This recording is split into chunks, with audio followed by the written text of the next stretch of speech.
Sasa dhima nzima ya leo kuongea na nyinyi kuhakikisha kuongelea jinsi gani sisi kama taasisi tunaendana na matakwa ya serikali kuhakikisha kwamba vijana sio tu wanafikishwa elimu, lakini wanafikishwa elimu ambayo inawawezesha wao kujiajiri wao wenyewe na ikiwezekana kuajiri wenzao, na hata kama watakuwa wameajiriwa basi waende wakiwa na ujuzi na weledi unaoendana na matazamio ya soko, kwamba sekta inategemea nini toka kwa vijana wanaotoka vyuo, na sisi tunawaandaje na kuhakikisha kwamba wanapoondoka na wafika kule wanafika wakoje.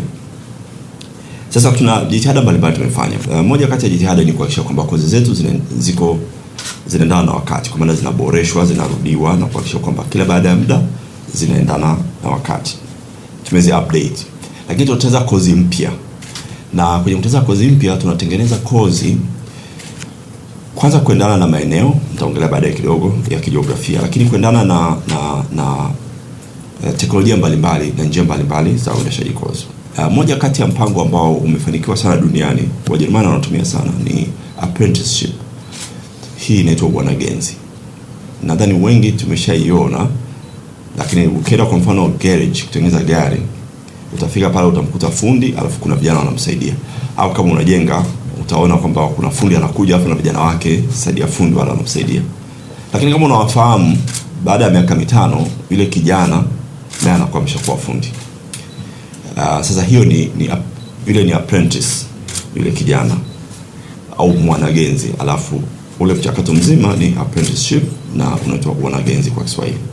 Kwa hiyo tumetengeneza kozi mbalimbali. Sasa mpaka sasa hivi tumetengeneza kozi 3 katika benki, wasibu na utalii na ukarimu. Sasa hivi tunakamilisha mtaala mwingine wa 4 katika eneo hili. Lengo letu ni tuone mtaala mingi sana inaenda huko. Nini kinatokea? Hawa vijana wanapoanza masomo tunawafundisha zile nadharia ambazo zinahitajika kufundishwa, kwa mfano misingi ya kibenki,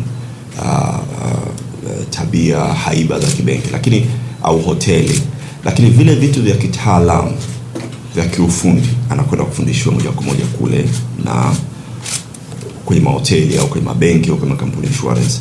Kwa hiyo tunakuwa tuna mahusiano, makubaliano ya kimahusiano na mashirikiano ya sisi kwa pamoja kukubaliana jinsi ya kuwatrain vijana. Kwa hiyo hii inawezesha vijana wetu wengi, na mpaka sasa hivi wale ambao wameshamaliza wengi wao moja kwa moja wanaajiriwa. Kwa asilimia kubwa wote wameajiriwa au wengine wamejiajiri. Kwa mfano sekta kama insurance, bima, ni rahisi kwa kijana kufungua shop lake, yani akafungua duka lake akawa anatoa huduma za bima na akaendelea kuhudumia watu, lakini wakati huo anakuwa ameshajiajiri na baadaye na ajiri wenzie. Kwa nini tunafanya hivi? Kama ilivyokuwa dhima ya hapa, kwa sababu vijana wanatoka na ujuzi mahususi ambao unafanana na unaendana na mategemeo yao wao vijana wenyewe na mategemeo ya soko. Lakini kati ya kitu kingine ambacho tumekifanya na kinaonyesha mafanikio ni kituo cha biashara, business incubator.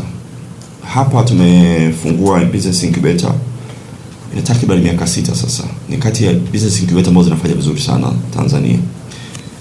Na lakini sasa labda ndio the best, kwa maana ya tunapoenda kwenye mashindano vijana wetu wanashinda, kwa labda hiyo inaweza kuwa ni kielelezo. Lakini sisi tulikuwa tumejiwekea kielelezo tofauti. Na kielelezo ambacho tumejiwekea sisi ni makampuni mangapi yamesajiliwa kabisa na analipa kodi. Ndio kwa tumejiwekea kama viashiria vya mafanikio, zile KPIs. Kwa hiyo mpaka sasa hivi tumefanikiwa tumefikia vijana zaidi ya 8,000, lakini kuna vijana 1500 wameshawasilisha mawazo yao na kadha wa kadha na tunawachukua. Na mpaka sasa hivi biashara ambazo zimeshaanza zaidi ya biashara 50, lakini biashara ambazo zimesajiliwa kuendana na viashiria vya mafanikio tuliojiwekea ni makampuni 12. Na nasema makampuni 12 labda tu nikupe mfano. Kampuni moja ni ya utalii. Na huyu kijana sasa hivi ana Land Cruiser 2 mara mwisho nilikuwa naangalia. Mfano mwingine ni kijana mmoja anauza uji na unga wa uji. Mwaka uliopita.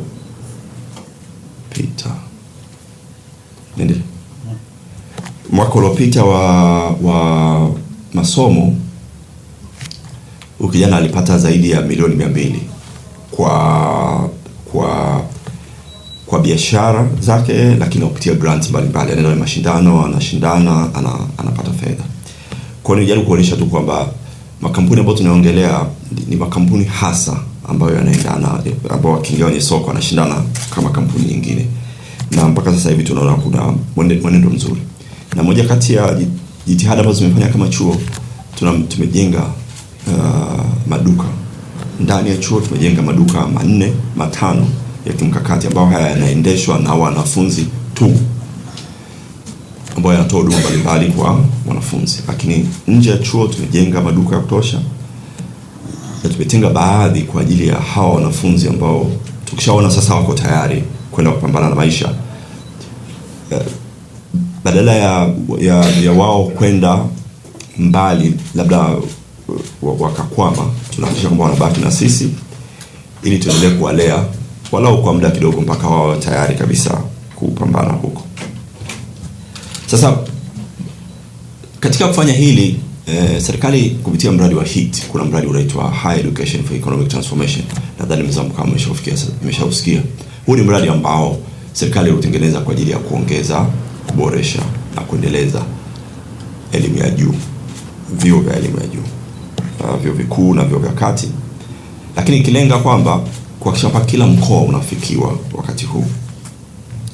Sasa sisi kwa upendeleo mkubwa sana na upendo wa hali ya juu wa Mheshimiwa Dr. Samia Suluhu Hassan, rais wetu, tunamshukuru sana. Sisi chuo tulipewa bilioni 48. Na hizi bilioni 48 zimekwenda Arusha, kampasi yetu ya Arusha, makao makuu pale, Babati na Songea. Na pamoja na kujenga hii miundombinu, lakini tunachojaribu kukifanya ni kutengeneza kozi zinazoendana na mahitaji yanayoendana na uhalisia wa kiuchumi na kijiografia. Kwa hiyo kozi ambazo tunategemea kuzianzisha, kwa mfano kampasi yetu ya Songea, ni kozi ambazo zinaendana na mahitaji na mategemeo ya watu wa Songea. Sasa kiasili sisi kama chuo tuko kwenye upande wa fedha na biashara na uchumi. Kwa hiyo hatutokwenda shambani, labda useme Songea ni wakulima, hatutokwenda shambani moja kwa moja, lakini sisi tutakaa nje ya shamba, tutakaa katikati ya shamba na soko, kwamba vijana wetu vitu vishatoka shambani, mathalan viazi vimeshatoka shambani, sisi tuwafundisha vijana wetu kuchukua vile viazi na kuprocess, labda kutengeneza crisps, kufanya packaging vizuri, kufanya masoko na kufikisha sokoni, na kushapata zile hela, kuongeza mtaji, kupanua biashara, kulipa kodi kwa ajili ya vijana wengine na kuendelea kukua. Kwa hiyo sisi tumejipanga kujiweka hapo sisi kama chuo.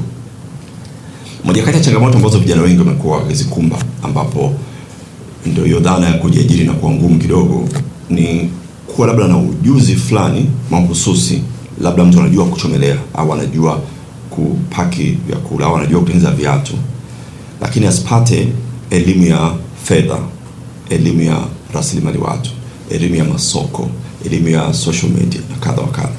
Kwa sisi tumejipanga kwamba kuhakikisha kwamba vijana wanapata tunasema degree 360 ya elimu, kuanzia ule ujuzi unaohitajika, labda kwa mfano huu uliotolea, jinsi ya kuchagua viazi vizuri na kuviprocess mpaka kuvipaka. Lakini hiyo haitoshi, lazima ajue kuangalia masoko, lazima ajue nyakati za masoko, maeneo ya masoko, jinsi ya kufika sokoni, jinsi ya kupata mitaji, na ile mitaji jinsi ya kuisimamia vizuri, jinsi ya kukuza kama ataajiri watu, jinsi ya kuwasimamia kama team, rasilimali watu na kadha wa kadha. Kwa sisi tumejikita kuhakikisha kwamba tunatoa degree 360. Sasa katika kushirikiana, katika kufanya kazi sisi kama chuo, lazima tushirikiane na sekta mbalimbali. Tarehe 9 Mheshimiwa Makamu wa Rais Balozi Dr. Emmanuel Nchimbi alizindua mpango wa ushirikiano kati ya taasisi za elimu na sekta. Lengo lilikuwa ni kuhakikisha kwamba sisi kama taasisi, kama vyuo vya elimu, hatui mbali na sekta zenyewe ambazo tunadili nazo. kuhakikisha kwanza mitaala yetu inaendana na mategemeo. Kwa hiyo tunashirikiana kwenye kutengeneza mitaala na kwenye kuisha ile mitaala. Lakini pili, hata wale wakufunzi wetu na watumishi wanaendana na ule uhalisia. Kwa mtu asibaki kuwa labda mwalimu kwa muda mrefu afa akapoteza ule uhalisia. Lakini sisi kama chuo tumeendelea kuitanua mpaka sasa hivi tunaingia makubaliano na taasisi mbalimbali China, UK, Scotland. Mwaka jana tuliingia MOU na Hertford University, moja kati ya vyuo vikubwa sana Ulaya, kwenye kushirikiana kitaaluma. Hii inatuwezesha sisi kwanza kujipima, kujua wenzetu kimataifa wanafanya nini na wako katika ubora wa ngazi gani, na sisi kujiboresha ili tuweze kwenda kimataifa.